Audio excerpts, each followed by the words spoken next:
Ladies and gentlemen, here is. Let me put the banner in, man, because you're the man. We got John Chapman in the house.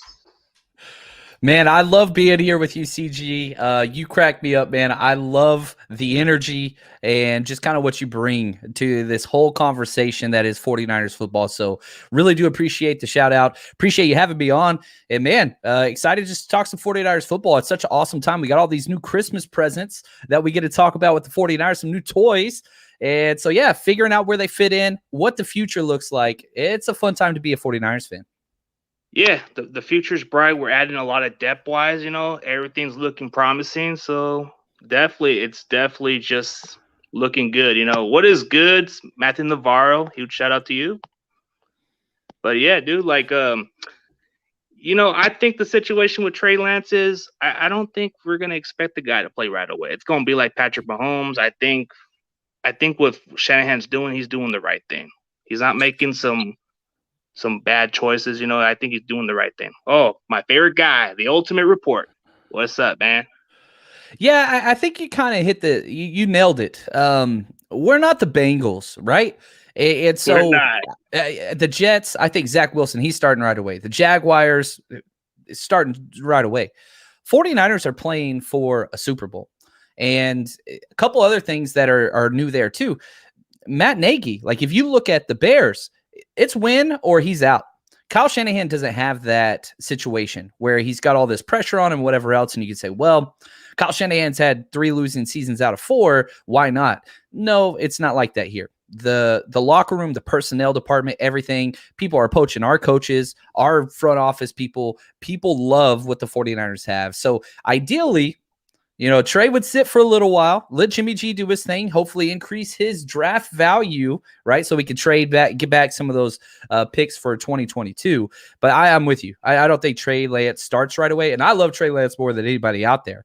But I don't think it's step in right away. Yeah, I don't think it's like throwing the fire situation because if Lance can just benefit learning behind Jimmy G just like Mahomes did with Alex Smith, it's going to help. Dude, as far as like teams wise, Shanahan has another contract. He has a big contract. So the fall, if it comes down to him getting blamed, they're going to throw it to John Lynch. Yeah. I think that's what's going to come down to. But yeah, dude, like we just nailed it right on the coffin. But like the thing with the draft is I'm surprised that we did pretty solid in the draft. I didn't think we were going to hit all of them, but and we'll have to wait and see. There's going to be somebody on this that doesn't pan out. There's no doubt about that. But the things that we could take away and be really excited about. If you go back to John Lynch and Kyle Shanahan's first draft, so many misses. Joe Williams, Reuben Foster, Solomon Thomas. I mean, it was just bad. And then we hit Kittle, and that kind of saved that draft. But since then, they've learned their lesson. They're going after these super high character guys. And again, every John Lynch press conference after the draft is like, oh, we fell in love with the player, the character, the drive, all those things. And you see that with these players. And so what they're doing is kind of removing some of those wild card picks and just going after these super high character, good fit guys. And that's what they want. Not everybody's going to pan out. There's no doubt about that. But I would rather miss on a player like Jalen Hurd, right? So Jalen Hurd, 3rd round pick after Debo, he hasn't played one snap. And so that was a bad draft pick. But it wasn't because he didn't want to be out there. It was because of injury, right?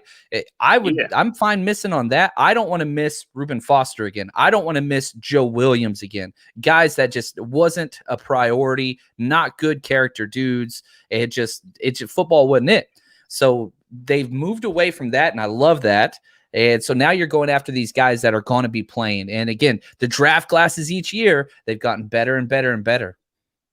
Yeah, because they learn from the mistakes. Yeah, we do like those high characters with no trouble off the field. That's the mentality. But you got to always look at the players who are injured too. So, you don't want to take a red flag on that. But, the one thing that I liked about Shanahan and Lynch are doing so far, they're not doing exactly like Trent Baalke's been doing it for a long time, dude. He's always constantly been missing more than what he's been hitting on, So it's like you got to give credit there.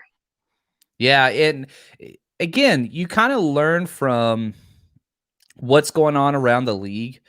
And you've got to be really, really happy with what we have done compared to the NFC West.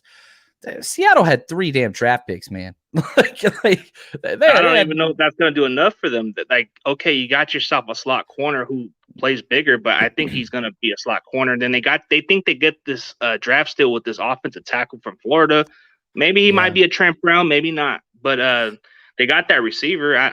They still need more help. So that's what I think. And you know, again, if you just look at the NFC West in the 49ers, I think there's a difference. Now, you could maybe partner Arizona with us in the fact that the 49ers and the Cardinals are building a depth-based roster with some high-end talent. Then you look at the Rams in Seattle, and it's top-heavy with no depth and just a bunch of, I call them Jags, right? J-A-G, just a guy. A bunch of Jags on that team. Like, there's just replacement-level players everywhere. And Kyle Shanahan, again, I said this already, 3 out of 4 losing seasons, a lot of that based on injuries. And the way this roster is being built and what they did in free agency was basically say this: I don't give a damn about injuries anymore.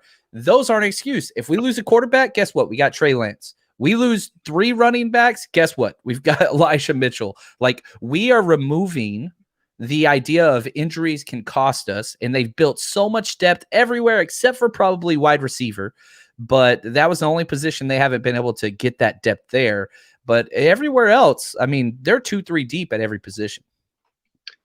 Yeah, like very too deep on the position. Like, running back's one of the strongest groups we got so far. Like, injury-wise, we can make any running back look like a star. And then on top of that, you trade up to go get Trey Sermon, who I absolutely love. And so we're like, wow, I can't believe we drafted a running back. Not only did we draft him, we traded up for him. And then we drafted another running back, later on in the 6th round in Elijah Mitchell. So a lot of new end talent. That's going to be one of the most competitive positions in training camp. But Kyle Shanahan's even talked about all 4 years, they have gone through at least 4 running backs getting injured. So now, if that happens, guess what? We're going to be okay because you're bringing all these guys back. And on top of that, contract year for Raheem Mostert, he's getting up there in age, and Jeff Wilson Jr.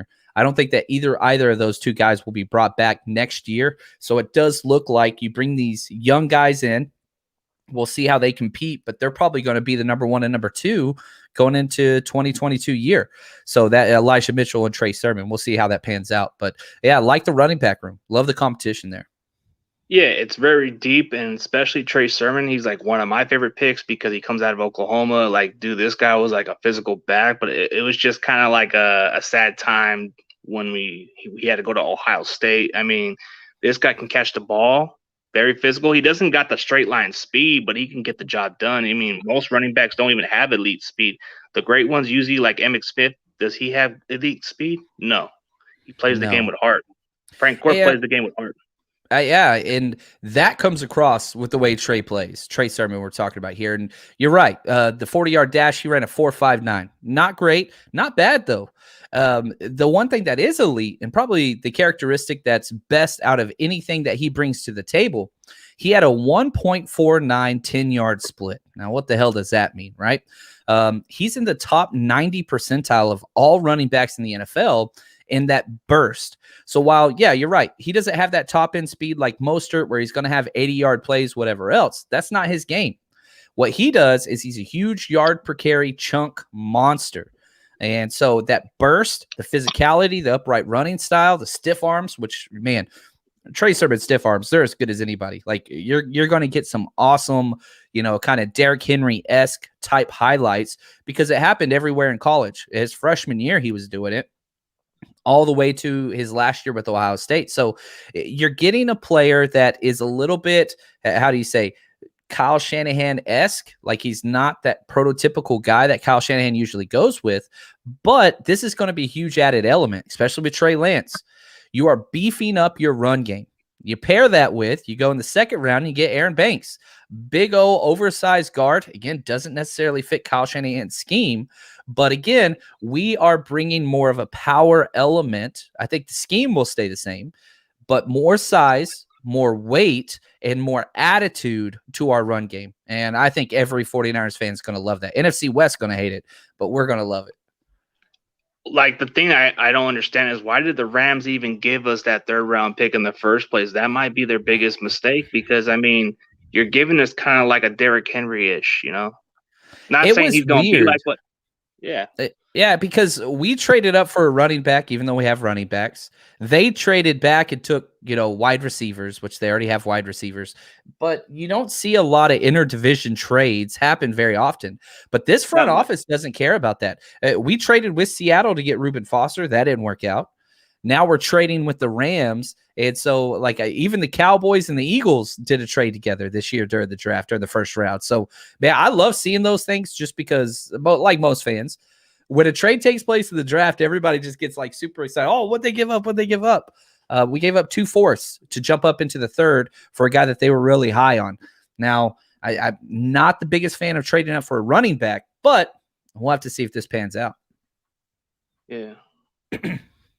Yeah, as far as the surprising part was we were just able to trade down with the Raiders, which is like used to be a crosstown rival, but we still got something in return, and we used that fourth round pick that we got out of the Raiders, and then got the running back at the end of the day. So looking at the depth wise, okay, from what Niners all day said, what like Bronze, he's thinking that the interior line, besides like the guard position, like the center, might be the weakest part because of Alex Mack's play has declined last season. Are you kind of concerned at the fact that he might not be the same player like he was the previous seasons, or you think he might be solid? I don't think that he is the same player he used to be, but here's the deal. It's what you're used to. That's the idea. We're going from a guy that should never play center and Daniel Brunskill, and he maximized everything that he could, to Alex Mack. Now, we're getting 2021 Alex Mack, not 2018, and I'm okay with that because 2021 Alex Mack is head and shoulders above Brunskill, who's playing out of position and didn't even go through training camp there, whatever else. So this is huge. Plus, you bring in Aaron Banks next to him at that right guard position.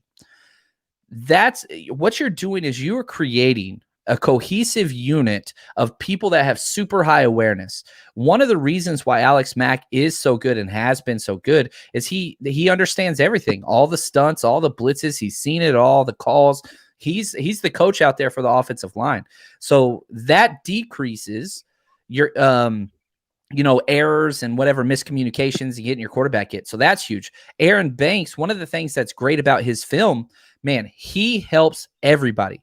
One of my favorite things, he'll be blocking with one hand this way, and he's looking the other way for how he's picking up the outside rusher on stunts and all those things. So that Notre Dame offensive line was so good. He was next to Liam Eichenberg. And I really think that he's going to help Mike McGlinchey because, again, Colton McKivitz and, Tom Compton, those aren't guards at the next level. It just doesn't work that way. So I really like what they did at the offensive line. I think we're going to see huge dividends, and our quarterbacks might not, cross your fingers, be the most hit quarterbacks in the NFL. And if that happens, 49ers are going to the playoffs. Yeah, without a doubt, because the depth wise, adding Aaron Banks, he's more of an upgrade over those linemen. Like Colt McKivitz, there was just high praise of this guy in the Senior Bowl last year, and he just wasn't the case.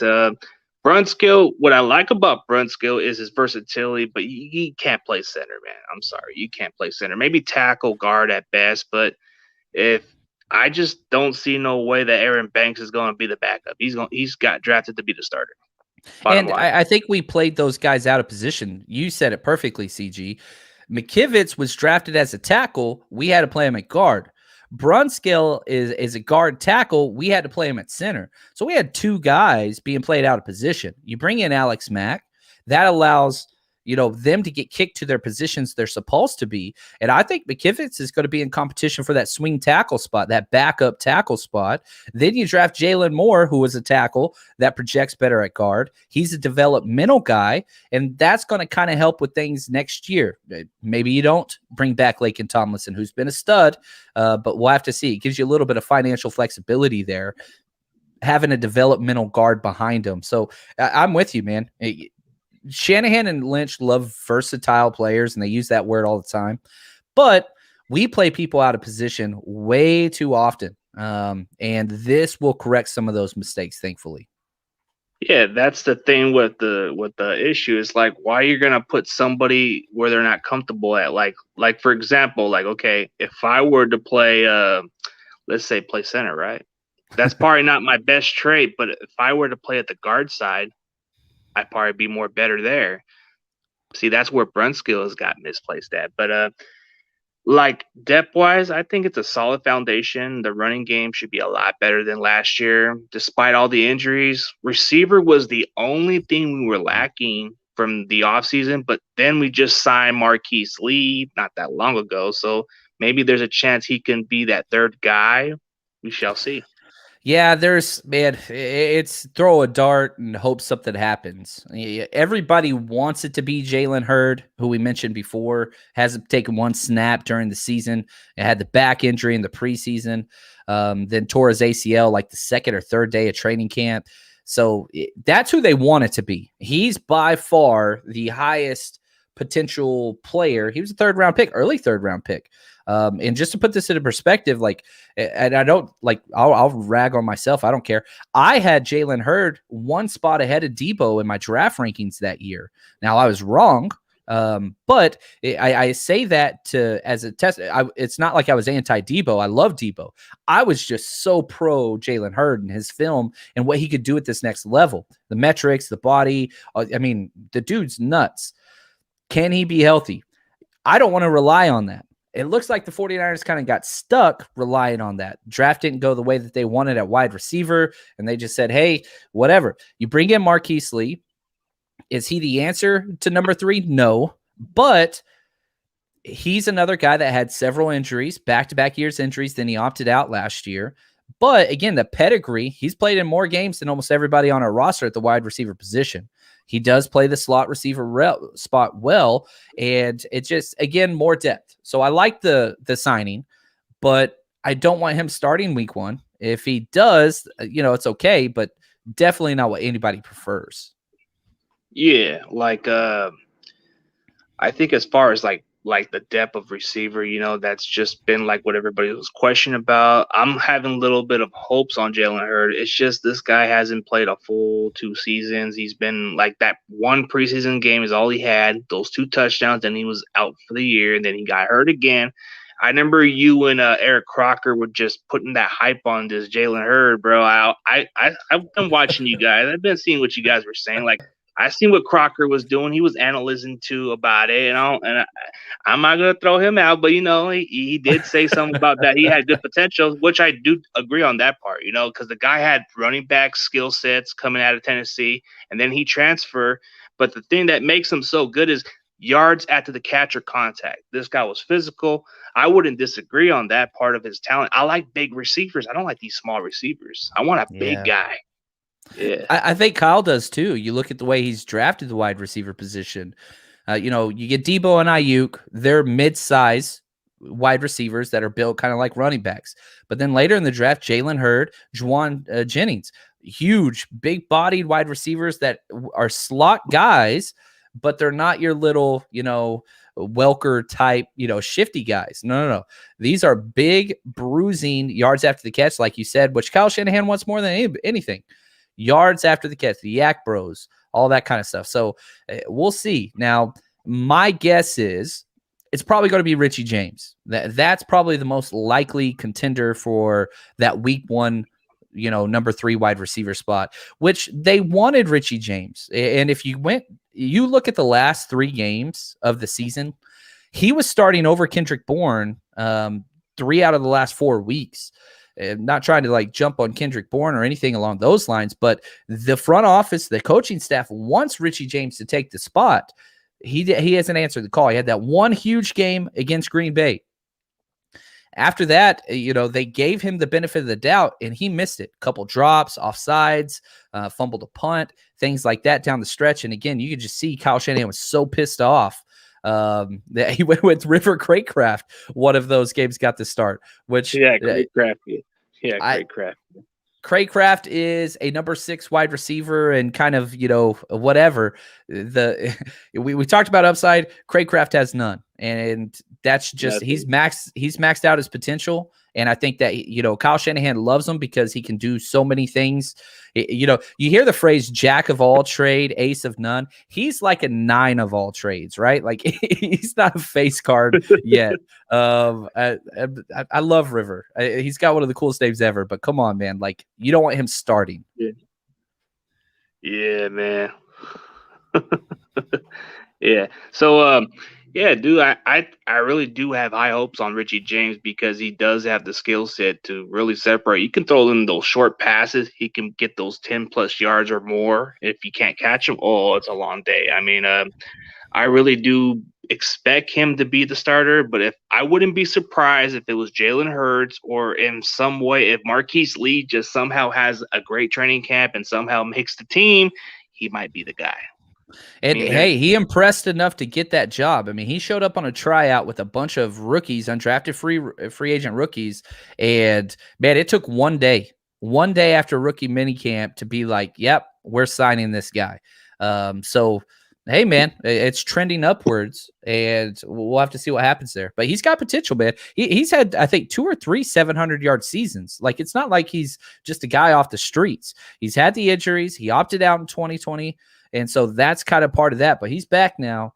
We'll see. He's going to have to fight for that spot, though. Yeah, and the interesting part about him is he went to the same high school and same college with Robert Woods, so they both played together. So, yeah, it's a fun fact. I didn't know that. I don't remember that one. So I like it. I mean, I've liked him coming out of USC. He was rated better than Robert Woods, but it seems to me Robert Woods is the better pro. But I still think that if we keep this guy on the roster, I'm pretty sure we'll get some reliability and maybe potential red zone threat if we develop him the right way. But he's kind of had opportunities with Jacksonville where, like, don't get me wrong, Bortles was good at one point, but just wasn't the answer. Who was throwing the ball to them, in Jacksonville? It's kind of like understandable of why his numbers were what it was. It could have been better if he would have played for a better team, Mm-hmm. And if imagine going from Jacksonville and Blake Bortles to the 49ers this year, it's got to be a big difference. So, and man, excuse me.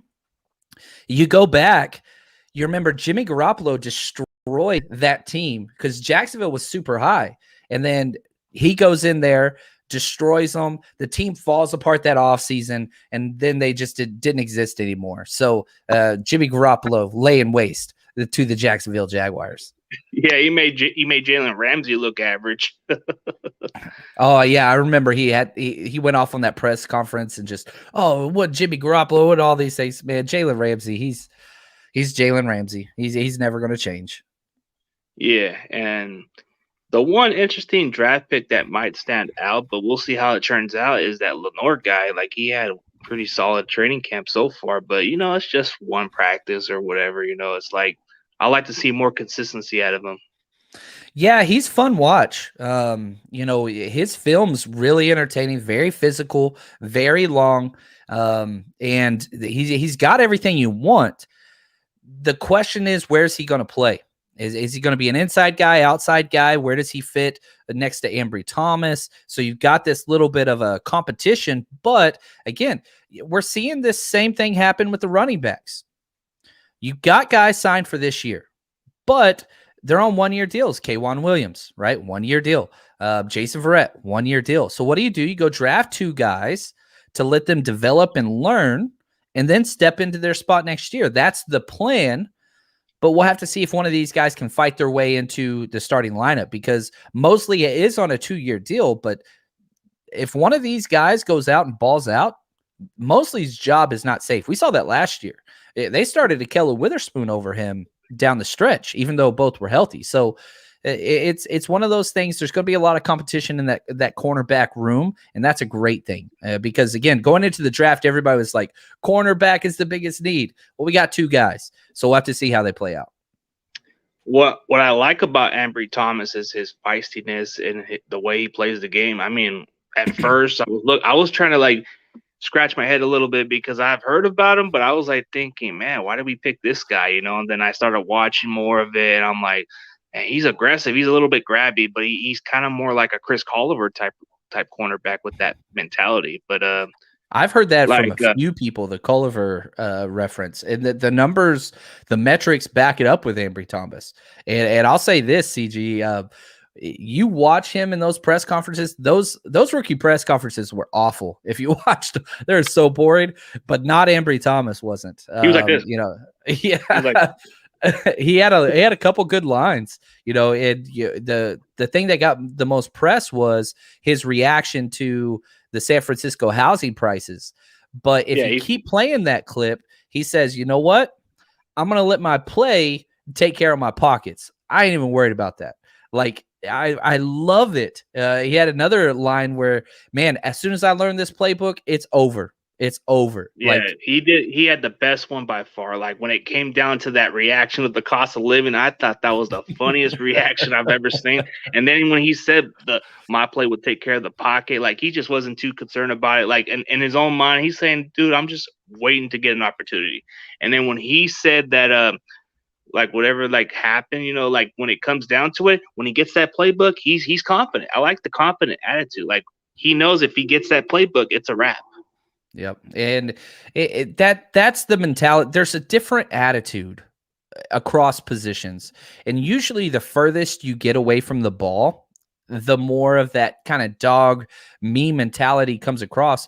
But I never really felt like Ambry Thomas, even during all his things, was like a me guy. It was more of a confidence guy. Like Dion, me. That's what Dion always was, or whatever. Michael Irvin, all me.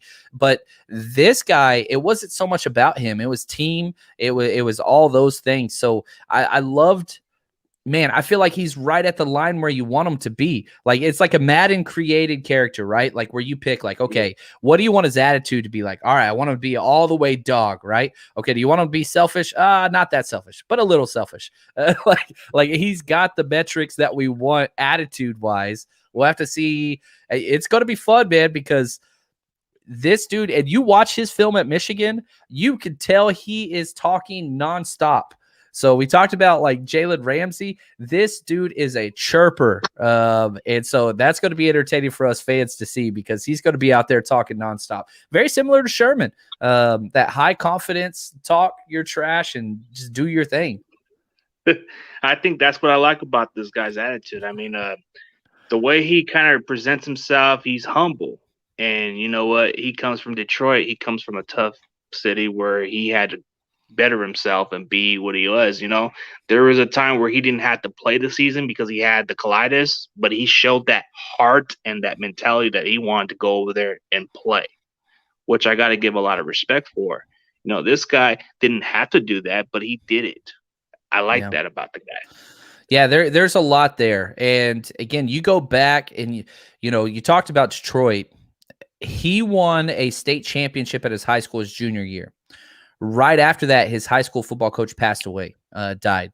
And the coaches all talked about how he became the leader. Not any of the coaches, not any of those things. He became the leader of the entire team. They went back and won state championship again their senior year after their coach passed away. And so you can see he is a guy. And again, you can't really see this a lot of times on the broadcast footage, but whenever you watch the coaches tape, the all 22, they usually keep the film going a little bit longer on the players in the secondary. And you will see him 5 to 6 times a game after the play's over, turn around and start coaching up the safety. And like, you need to be doing this way. And like, you can see like this dude, he's all over the place leadership wise. Now, again, always a fine line between, you don't want Des Bryant out there, doing his thing and trashing his teammates on the sidelines, but you want to coach them up. And so being in that room with a guy like Jimmy Ward, that's going to be huge. And Jason Verrett, that's going to be huge to help him understand what it means to be a good leader and those things. I'm not saying he's a bad leader, but he's a rookie and he needs to kind of work and learn into that role. Yeah, the way he kind of reminds me of is just that Chris Culliver mentality, and it's not even a bad compliment to even put it into, because remember at one point Culliver was a really damn solid cornerback. He played feisty, he played tough, he had that cockiness, but I liked about him. But when he went to another team, he just didn't pan out. Usually, you got to get the guys who fit your system. Yep. I think if we were to bring Sherman back, I like the idea of Sherman mentoring Thomas and Lenore, which he knows Lenore. they go way back. So Right. what I do like about Ambry Thomas is he wants to be a leader. He wants to earn the trust and be the voice, which I do like about it. Yeah, I'm curious to see how these other rookies are going to pay it out. You know, we've talked a lot about Ambry Thomas and Lenore, but then you've got another guy, Talanoa Hufanga, he's the opposite. He's super soft spoken. Not on the field, he's not. But you listen to that press conference, and I mean, it's like just the most like it's like he's a yoga teacher type, like just smooth, calm voice, just stays calm, all those things. And you know, obviously he's got like the Polynesian type, you know, look and feel, and just everything about him is just so freaking infectious. You know, everybody wants to say he's like Troy Polamalu on the field, and it makes sense. And then I listened to the press conference. I was like, this dude's Troy Polamalu off the field too. So where is he going to fit in? A dynamic player that fell in the draft because he had so many injuries. I think he had 3 shoulder injuries. They had to go back and put a metal plate in his shoulder because he kept messing it up so much. And so he's going to have to stay healthy. But this is a guy that I think is going to be a special team stud. And we're going to have to see how he kind of translates and how he finds his way onto the field, because that safety room is deep. And is he going to be a linebacker? Is he going to be that number 3 linebacker? Is he going to be a strong safety? It's one of those 2 spots. He can't play free safety. He can't play nickel, but he's going to be a special teams impact player. And this is one of the things that makes me so excited. Special teams has been bottom 5 for the 49ers since Kyle Shanahan showed up. It's been trash. They finally this offseason are putting some resources to it. You go get Trent Sherfield from Arizona, who's a special teams ace. You know, he's listed a wide receiver. He's not going to play wide receiver for us. You draft Ambry Thomas, who's one of the best kick returners in college football. So he's going to be kick returner day one. You get Hufanga, who's going to step in and help special teams as well. So you're starting to see what you spend, you get back. And they're investing capital, financial capital and draft capital into the special teams unit. And I really love that. I think those hidden yards that you lose on punt and kickoff and all these things, 49ers have been so bad. Hopefully that'll start to increase. Yeah. You know, what's the interesting part about when you said about special teams is that I looked at certain players like Nathan Gary. Like, he may not be a flashy linebacker, but he does well as a special teamers too. So one of my closest friends, he's my closest friend. He does the draft coverage with me. He's a Philly guy. And so whenever we got him, you know, I rung him up and talked to him because he kind of does what I do for Philly. And he was like, oh my gosh, dude, amazing special teamer, like day one. And you go back and you watch the film of Gary. I did a cut up just of a special teams play because he's an impact guy. I think you nailed it, CG. And I can't believe I didn't mention him earlier. I think that would have proved my point even more. But CG, man, way to go, brother. Yeah, like Nathan Gary, sure, his coverage is not as great on defensively. Like, he may not be quite flashy like most people were saying. But when you look at the way he contributes on special teams, dude, this guy is a beast. So, yeah, I nailed it right there.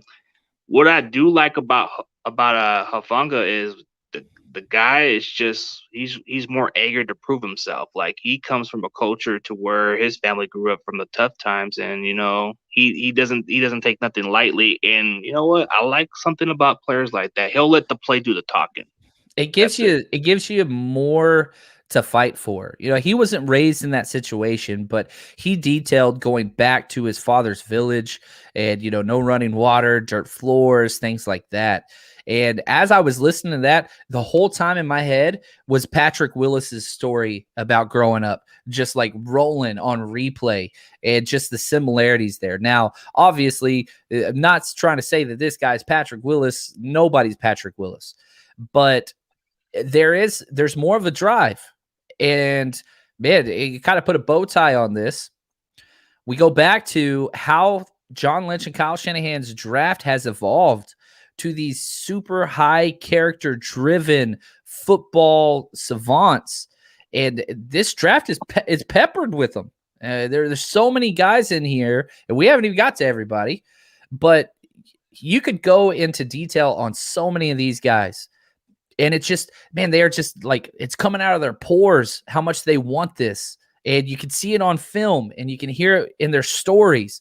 And gosh, so easy to root for these guys. Imagine being a Dallas Cowboys fan. I grew up in Dallas. I hate the Cowboys. And Me your too. team goes and drafts 4 guys with that have, rap, records. And one guy has like so many domestic violence stuff already. Like, I mean, it's just like madness. Like the whole time I'm sitting there and I'm watching this with my boys and all that stuff. Like, how do you tell your children to root for these human beings that are just awful? And then you get the 49ers. It's like, oh, look at this. These guys are fun to root for. And it's not like they're all just like, cheerleaders and like whatever, and just like a bunch of Kirk Cousin like goobers. That's not what it is at all. These are people that it's just so infectious to be around. And there's a reason why the locker room is what it is for the 49ers. It's because of these guys you keep bringing in here. Yeah, that's what we look for. We're looking for guys who can make a difference and who can be a more person that doesn't put himself first. He'll put the team first. He won't put the team in the under the bus or something like that. Like the time we've been able to draft players, like once before Bokey was gone, we had a lot of issues, a lot of off the field. That had to stop. I mean, the moment that they started changing their ways, Kyle Shanahan, I'll give him some credit. I do like the fact that they did went all aggressive for somebody like Reuben Foster, who I thought was going to be good, and probably the only time I've ever buy a rookie jersey, and probably never will buy a rookie jersey until that person proves himself. And I still got that Reuben Foster jersey. It's just I thought he was going to be good. Yeah, and you had a couple of those games where it looked like, all right, this is what's up, Jay? How you doing, man? I see you there. Love it. You saw a couple games for Ruben, and you're like, oh, that's what we saw. That was awesome. But again, the off the field stuff, the injuries, which the team knew about before they drafted him, and that caught you in the end. And so you can't, especially that high in the draft. I know we traded up at the end of the first round, but it was just a bad draft. It was just a bad draft. And we learned those lessons. And here's what I'll say. If you told me, right after we drafted Reuben Foster, that we would have 2 top 12 linebackers, 5 years later, you'd be like, all right, Reuben Foster and somebody else. Well, here we are. Guess what? We have 2 top 12 linebackers. We have All-Pro Fred, who's number 1 or 2. I don't know, wherever you want to put him, that's fine. And Dre Greenlaw. Dre Greenlaw is so underrated. Probably the best tackling linebacker in the entire NFL. He doesn't miss tackles. And super young. And golly, man, I really do believe Dre Greenlaw can be as good, if not better, than Fred Warner. He just has some of the best instincts and all those things. He has not reached his potential. He hasn't had a full year starting. If you remember, he only started half the season his rookie year after Quan Alexander got hurt. Then after the Quan Alexander trade, the second year, we don't know how good Dre Greenlaw is going to be. And I'm telling you right now, I love this dude, man. I'm president of the fan club, self-appointed Dre Greenlaw fan right here, man. Oh, dude, I'm in the same boat as you do. Like, this guy came from a foster care and he got raised with the family that treat him as their own. Dude, this guy was he was going through a lot. This guy played the game with heart. The thing that makes Dre Greenlaw really good is it's driven him. Mm-hmm. He was going to Arkansas and he got his opportunity to play for a team in college that he loved playing for, and it kept driving him to be a leader. And then what's surprising about him was, we've been good on the 5th round picks, and we got this kid. And what I do like about Dre Greenlaw is what you said. He's a great tackler. His coverage is really good. Like, he's on point. But the thing that makes Dre Greenlaw so good is when he plays against the Seahawks. Yes, that's his best outcome right there. Seattle, man. And again, what we do a lot of times when we play those mobile quarterbacks, which we used to have a problem with, Quan Alexander was very, very bad at that. Quan Alexander's great. He just misses his assignment a lot and a lot of missed tackles. I mean, he's done that his whole career, but the explosive plays usually make up for it. Dre Greenlaw spies quarterbacks as well as anybody in the league. Russell Wilson, again, you know what? If you type in Dre Greenlaw highlights, half of those highlights are going to be him corralling Russell Wilson. And so I'm excited about this guy. I'm pretty pumped. And again, you brought up the foster care thing. I'm a foster parent myself. My wife and I are. So like, yeah, that's a big deal. And, you tell the kids that and they're like, oh, that's cool. And so like, it's a fun story. And again, how many times do we have to keep saying this? You keep getting these super high character guys and it pays off. Get guys that care about football and you're going to be all right.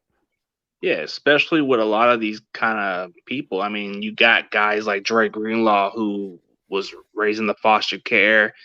I mean, you had somebody like Kinlaw who was living off homeless before, and this guy didn't have no running water, none of that heating stuff. So you had a guy who was driven.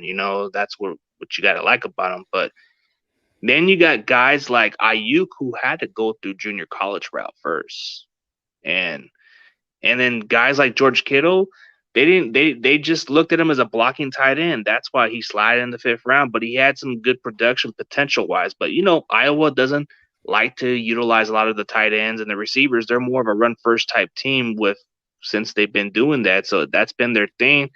And that's how you find these kind of players. That's what they call diamond in the rough. You find that player, he's going to be good. Yep. And yeah, it's peppered with that, man. And yeah, Aiyuk was interesting because, now here we are a year removed from the draft. The rumors were the Packers were going to trade up for Aiyuk. That's what, Peter King and a whole bunch of people have put out there.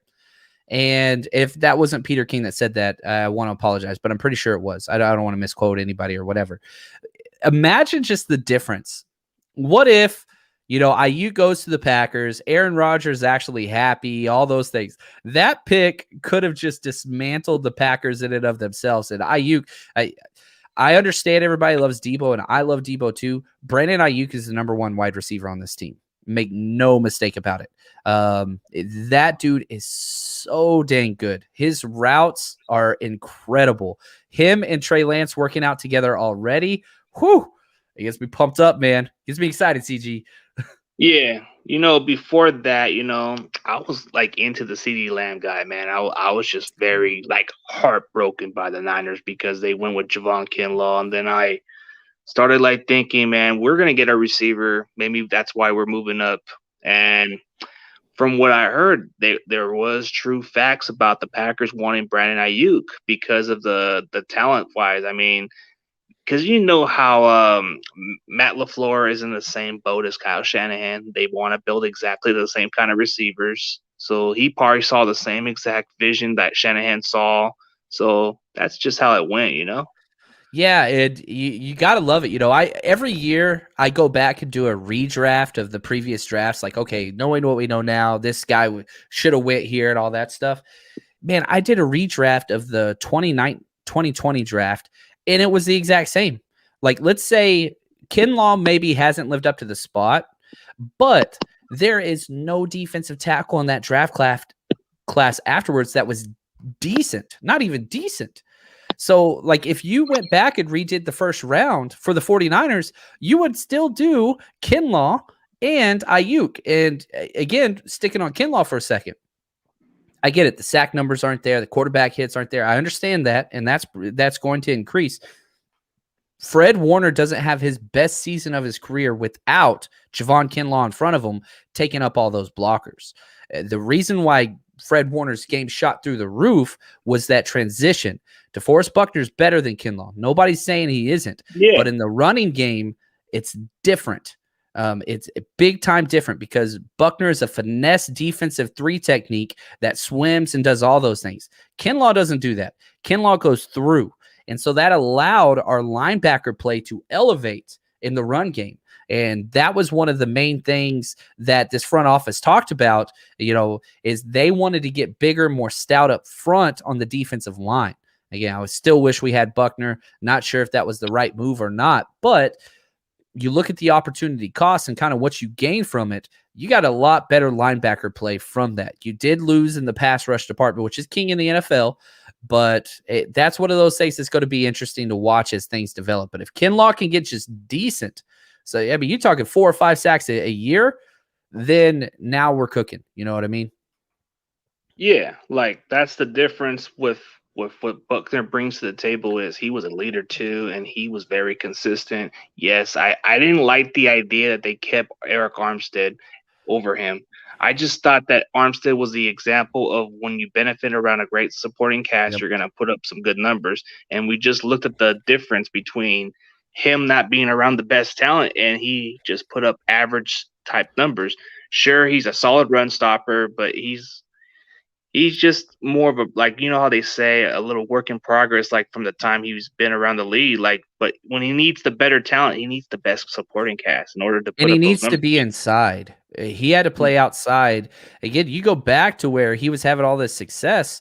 A lot of his sacks came inside. We didn't get to move him inside because we had all those injuries at the end position. I mean, everybody was hurt. D Ford, Nick Bosa, Deion Jordan. I mean, just every single guy that we had, Ezekiel Ansah. Every guy we had on the outside was injured.